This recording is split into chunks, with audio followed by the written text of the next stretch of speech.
Welcome back to Face the State on this Sunday morning. The current Lieutenant Governor, Nancy Wyman, has been very active in the administration's dealings with the state of Connecticut.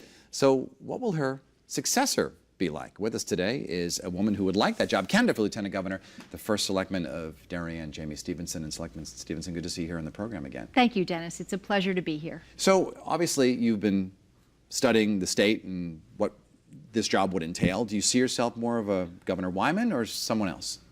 Absolutely in terms not. of the daily yes. activities. Well, in terms of the daily activities, there's things that I must do as Lieutenant Governor.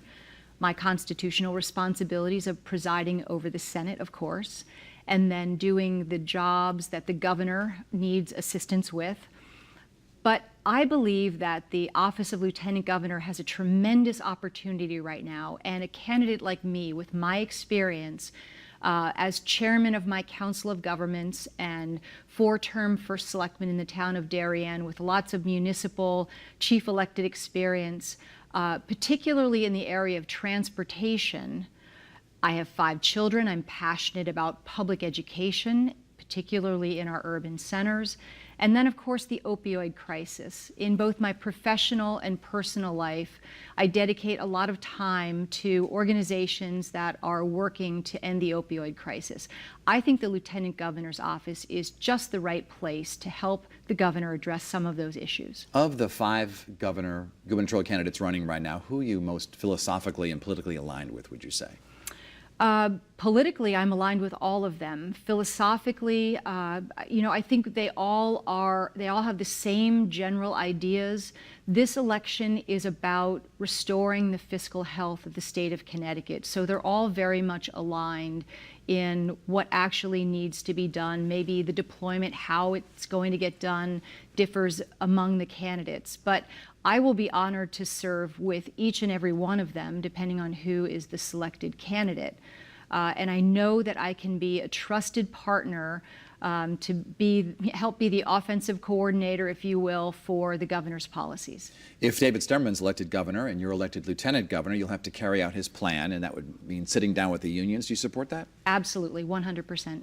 I think David is correct in his assessment that the union employees have been sold a bill of goods, and they can't possibly get what they've been promised. So I am a collaborator and someone that can bring people together. In the town of Darien, we have a 100-member representative town meeting.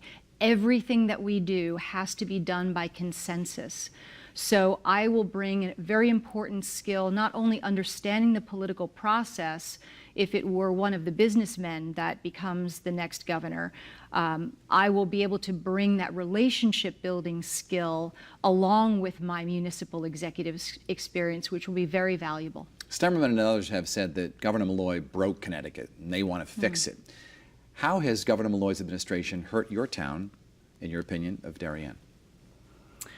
So I think the breaking of Connecticut, if you will, extends far beyond Governor Malloy. I think it's a problem that began over 3 decades ago and certainly was shared by both Democratic and Republican governors. Of course, we've had a Democratic legislative majority for that entire time. Governor Malloy identified the town of Darien and about 32 other towns to give up all of our education funding in each of the budgets that he put forward. Fortunately, the legislature was able to fight that back. Darien will now receive about 25% of what little we had been receiving previously. So, Governor Malloy not only does he pick winners and losers in the corporate sector, but he was picking winners and losers in the public education sector too, and my town was a loser. There's going to be tremendous pressure by the legislature put on the next governor to pass tolls in our state. Yes. How do you feel about that? You live in one of those towns that would be affected? A lot of commuters going through Darien every day? Definitely. We're already alternate I-95 in downtown Darien, which today would be fantastic because the Darien sidewalk sales are going on today through Saturday. So please drive through the downtown of Darien, stop, shop, and dine. However, tolls, I am first and foremost a business person. I have private sector experience. I worked for Standard & Poor's Corporation. I build budgets for the town of Darien with my team.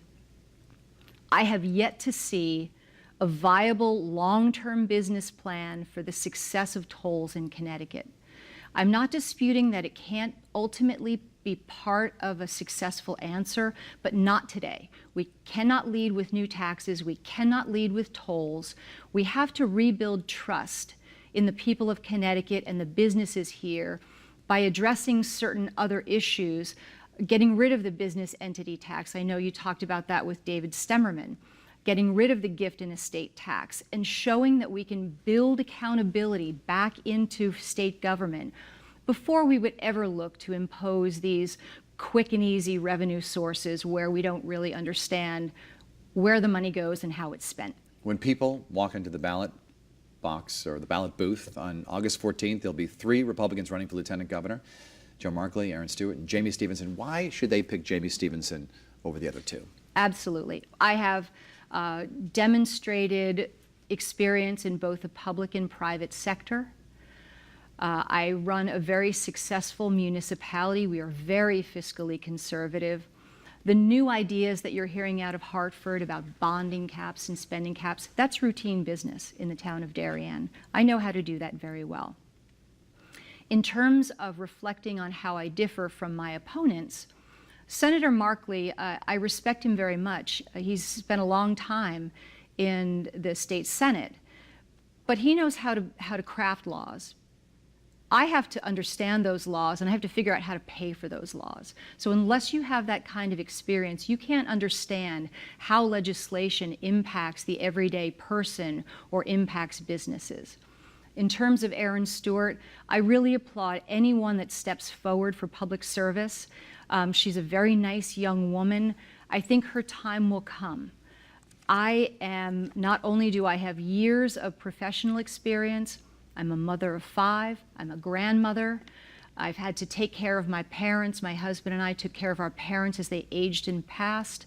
All of that personal experience makes me a better leader and really sets me nicely kind of in the middle of both Joe and Aaron. And I think I'm the right candidate at this moment in Connecticut's history. Republican candidate for Lieutenant Governor Jayme Stevenson. Thanks for coming on the program. Thank you, Dennis. We'll see you back here again.